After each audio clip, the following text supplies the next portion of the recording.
Salam, bugün Termux yükləmək və qurmağı göstərəcəm. Hazırsınızsa videoya keçək. İlk öncə GitHub Termux yazırıq və daxil oluruq. Və Termux app yazılana daxil oluruq.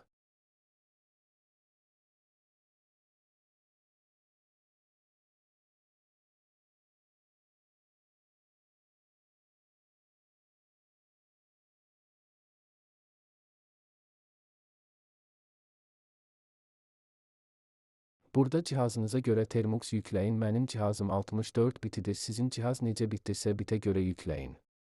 Mən 64 bitlik Termux yükləyəcəm.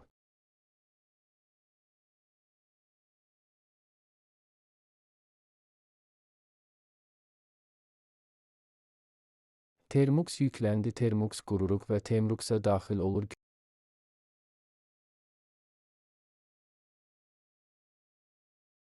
Gördüyünüz kimi istədiyimiz bir kodu və ya toolu istədə bilərik.